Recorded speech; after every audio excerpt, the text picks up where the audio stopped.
Y ahora que estará dedicado hoy a el juicio que ha comenzado en una corte londinense en contra del Banco Nacional de Cuba y el Estado cubano por los impagos de una deuda que data de la década de los 80. Son dos préstamos que datan de la década de los 80, por los cuales está siendo demandado el Estado cubano y el Banco Nacional de Cuba a partir de un default voluntario impulsado por el propio Fidel Castro durante más de 30 años. La demanda ha sido impulsada por un fondo de inversión de riesgo denominado CRFI Limited. Es un fondo que tiene su base en las Islas Caimán y que es titular de cerca de 1.4 billones de dólares en deuda cubana. O sea, es un fondo de inversión que ha dedicado esfuerzos y capital a reunir bonos de la deuda cubana y al menos desde el año 2013 ha estado dando señales al gobierno cubano de intentar llegar a un arreglo que no ha sido posible a todos los efectos y que ha concluido con esta demanda ante una corte londinense que, vuelvo y repito, es una demanda que solamente representa un ínfimo porcentaje de toda la deuda de la cual es titular el demandante de este proceso. ¿Qué implicaría para Cuba perder un caso como este en una corte londinense?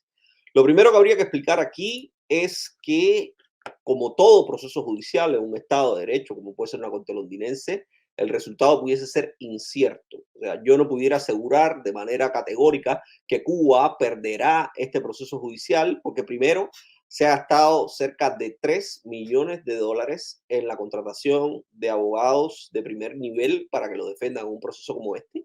Y además de eso, es un proceso judicial que los acreedores de por sí no quieren entrar a un proceso de este tipo porque es un proceso dilatado, es un proceso costoso, es un proceso que se puede caer sencillamente por tecnicismos legales.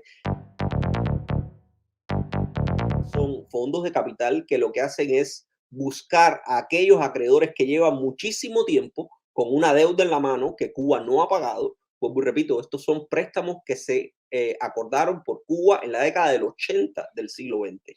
Y hay que recordar que después de 1986, Fidel Castro decidió unilateralmente no pagar más la deuda externa cubana y no se hicieron intentos de renegociar eso, de volver a pagar hasta el año 2001, que fueron intentos infructuosos, y hasta después de la salida de Fidel del poder, entonces estamos hablando ya del año 2011, fue que Cuba volvió a iniciar procesos para renegociar su deuda externa.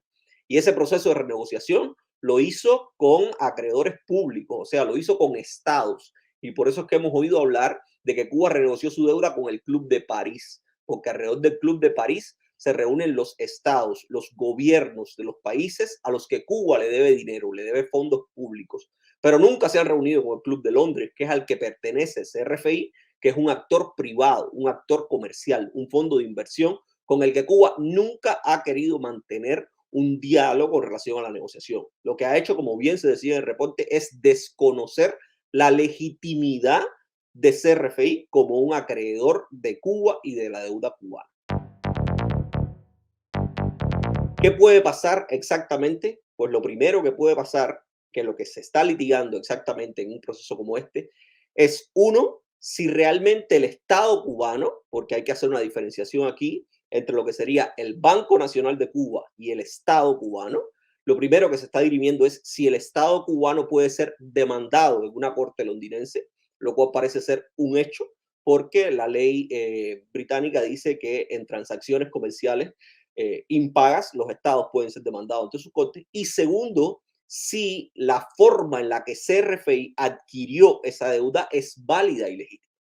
Si el tribunal londinense asegura o acepta que esa deuda fue adquirida válidamente por CRFI, estaría reconociendo que Cuba le debe a CRFI el monto de dinero que está exigiendo. Que vuelvo y repito, ronda entre los 75 y los 100 millones de dólares. Es una suma aproximada, pero vuelvo y repito también, es un valor ínfimo con relación a todo lo que le debe Cuba al resto del mundo y especialmente al CRFI. Solamente a ese fondo de inversión que hoy está demandando a Cuba en una corte londinense, Cuba le debe 1.4 billones de dólares. Y hoy en Londres solamente se le están exigiendo 70. Lo que los especialistas han dicho sencillamente es que este proceso puede ser una puerta para otros procesos posteriores, para otros acreedores comerciales que sencillamente decidan acudir a las cortes para exigir el pago de Cuba. El problema aquí estará, y aquí es por eso es que yo he dicho a quienes me han preguntado en otras oportunidades, que muy probablemente los efectos de este juicio de Londres no lo veamos a inmediato plazo. O sea, no sean efectos inmediatos, sino que sean efectos de largo plazo.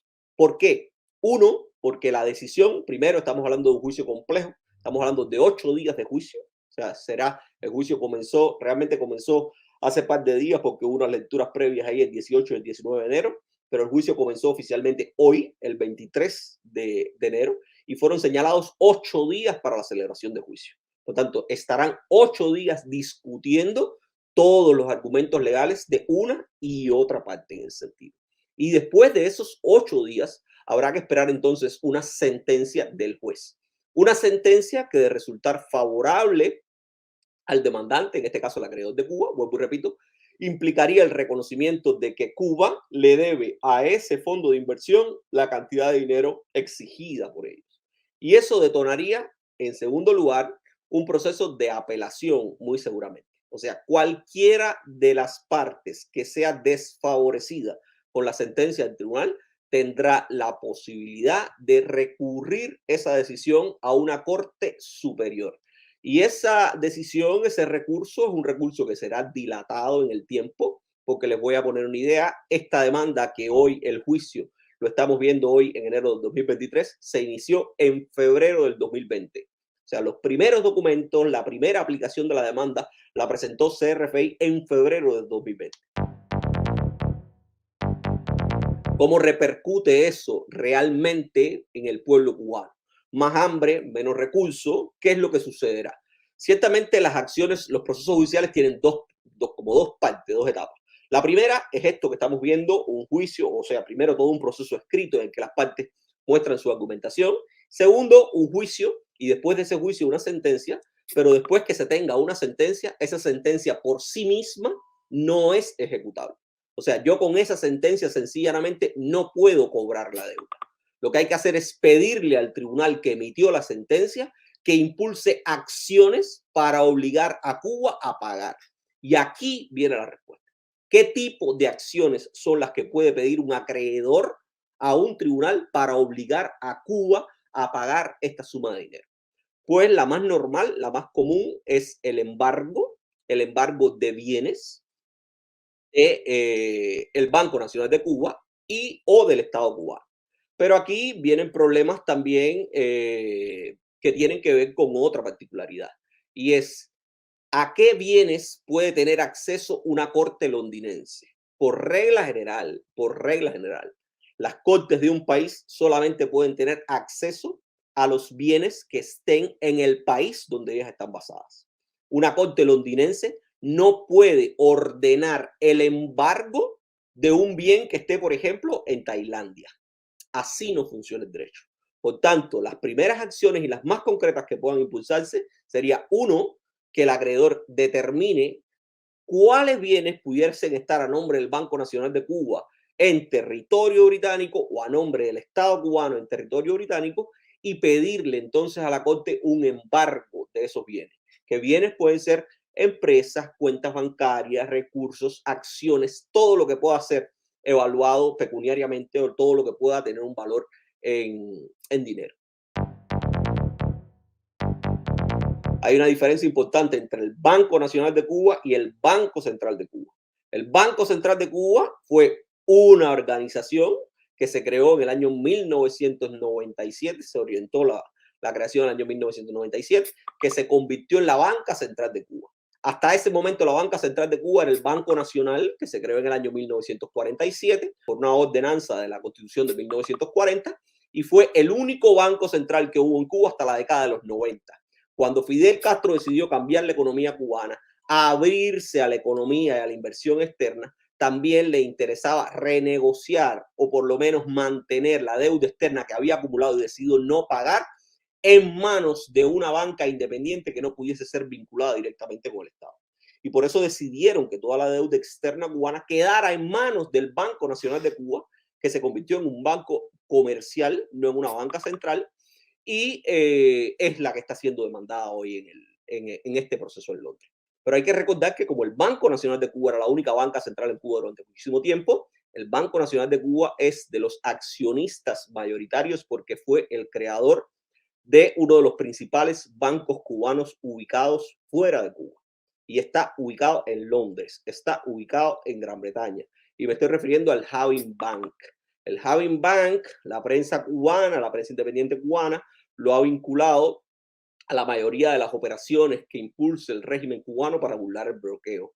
El Having Bank lo ha vinculado la prensa cubana, investigadores y economistas cubanos con operaciones financieras que impulsa, por ejemplo, Gaesa. Y lo cierto es que una sentencia que condene al Banco Nacional de Cuba, una sentencia que condene al Estado cubano, pudiese ser una sentencia que diera pie también al embargo o al impulso de acciones en contra del Having Bank, que es un banco con capital cubano, con capital fundamentalmente del Banco Nacional de Cuba. Ahí hay una acción concreta que pudiese tener una repercusión a largo plazo en ese sentido. Por eso es que a los efectos de los cubanos, del cubano de a pie, pues sí, muy probablemente este sea un proceso que genere efectos, pero que genere efectos a largo plazo.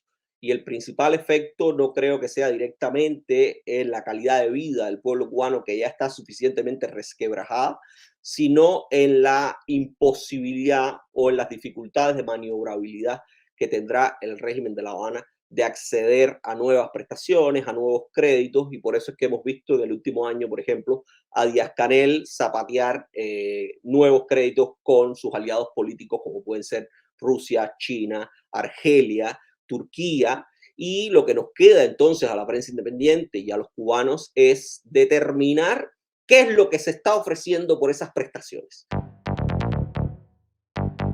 Aunque se sabe menos, junto con esta demanda en Londres, al año siguiente, ICBC, que es un banco estatal chino que también posee mucha deuda externa cubana, también demandó en una corte londinense al gobierno cubano.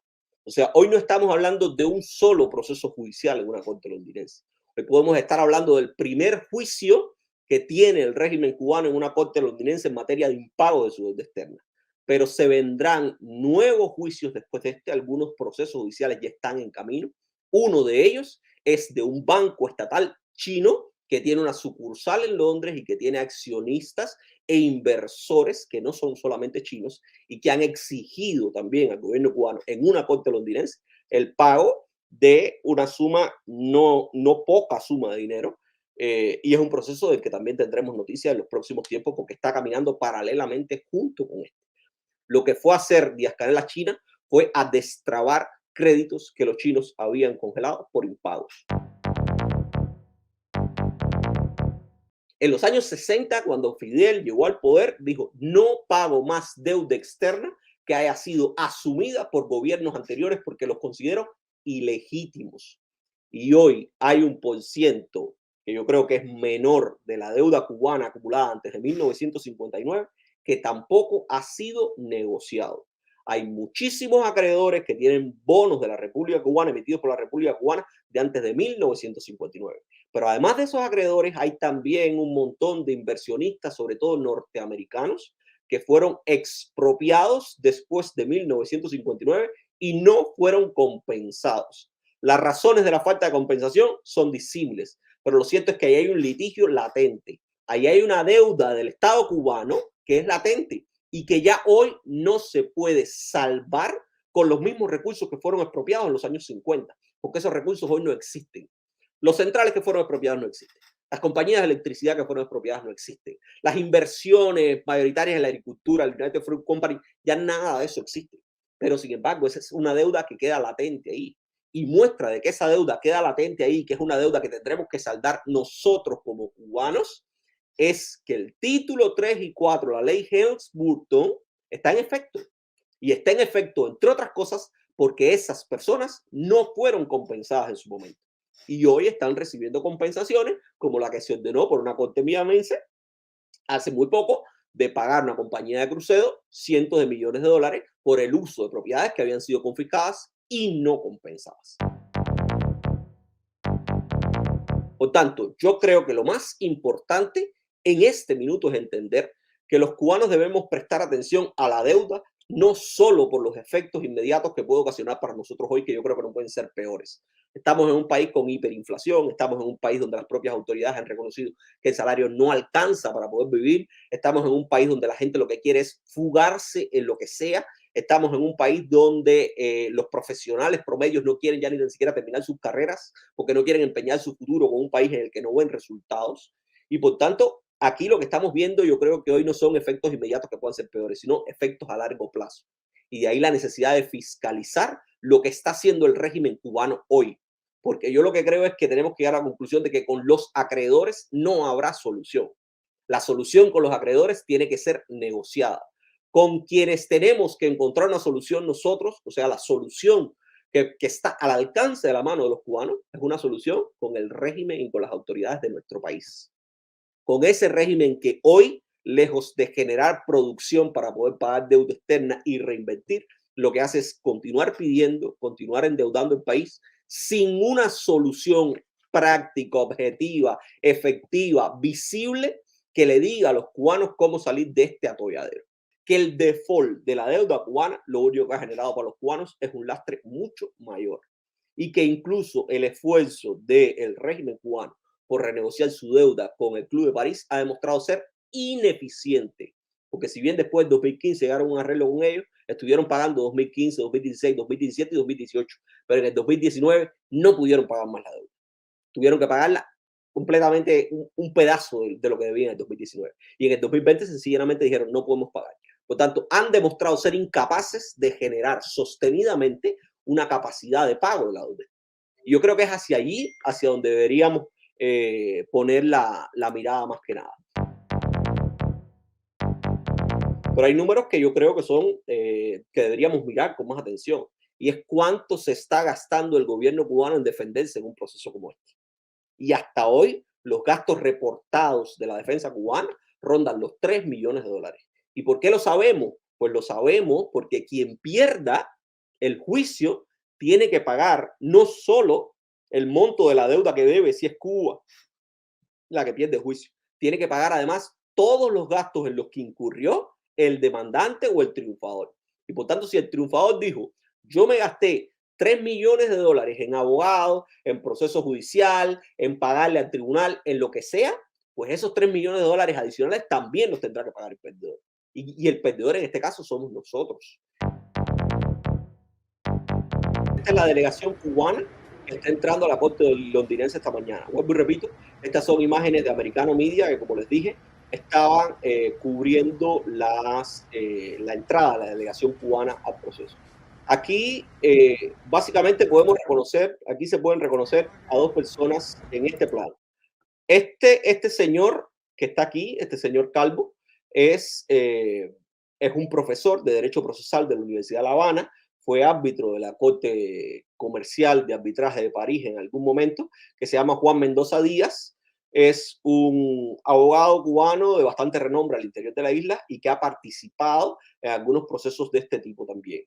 Esta es una persona que no forma parte de la defensa oficial de Cuba. Este es un asesor de la defensa que es cubano, que también fue llamado al proceso como testigo, o sea, fue llamado por la defensa de Cuba al proceso como testigo. Y esta otra persona que está aquí, este señor del sombrero, es Rodolfo Dávalos. Rodolfo Dávalos es, y aquí vemos también un poco las conexiones. Rodolfo Dávalos es profesor también de Derecho Internacional Público, pero ha sido uno de los abogados que ha utilizado Cuba también para crear muchísimas compañías offshore desde los años 80. Es una persona que no forma parte de la defensa oficial de Cuba, sin embargo, nosotros estamos pagando su viaje ahí, evidentemente, porque forma parte de la alegación cubana. Y además, Rodolfo Dávalos también fue árbitro de la Corte de París en algún momento, o sea, es una persona con cierta y determinada trayectoria en el mundo del litigio comercial, pero más que eso, Rodolfo Dávalos es una persona perfectamente conectada con el poder, no solo por lo que le decía, eh, de, de esta relación, de la generación de empresas offshore fuera de Cuba de los 90, sino que también su descendencia, porque hay que recordar que el régimen cubano se ha convertido en una aristocracia tropical y es el régimen de los ilustres apellidos. Su descendencia también ha terminado perfectamente muy bien parada, ¿no? Y aquí tenemos el ejemplo clásico de una de sus hijas. Lourdes Dávalos León es una abogada cubana, graduada en Cuba, pero no ejerce en Cuba. Ejerce para un bufete de abogados español que se llama Urías Menéndez. El otro hijo de Rodolfo Dávalos, que es miembro de esa delegación cubana, también se llama Rodolfo Dávalos, pero de apellido León, igual que Lourdes.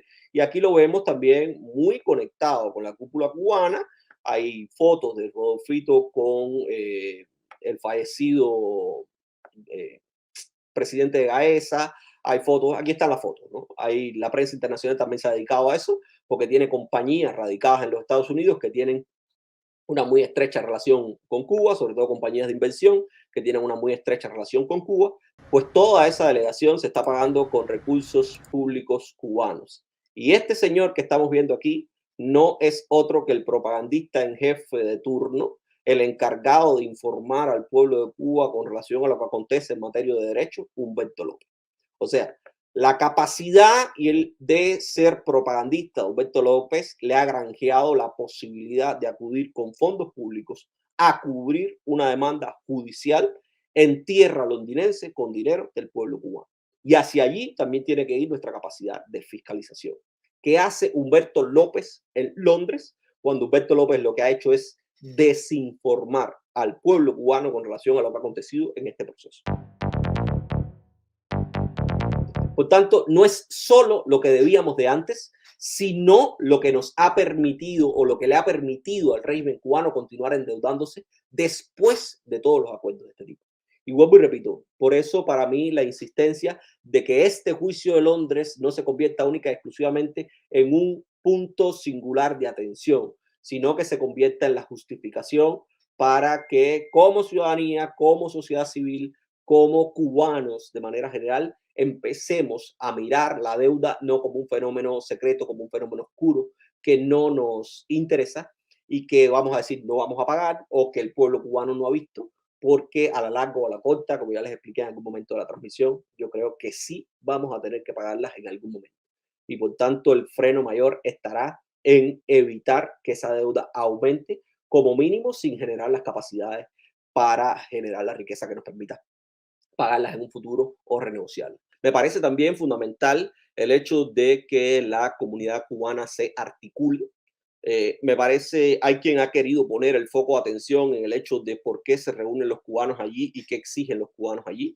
Ciertamente yo puedo decir que no me parece que todos los cubanos que se estén reuniendo allí tengan muy claro qué es lo que está sucediendo realmente en Londres o cuál es el efecto real de lo que está sucediendo en Londres, pero tampoco menosprecio la capacidad de articulación que tienen porque saben realmente quién es el responsable del asunto.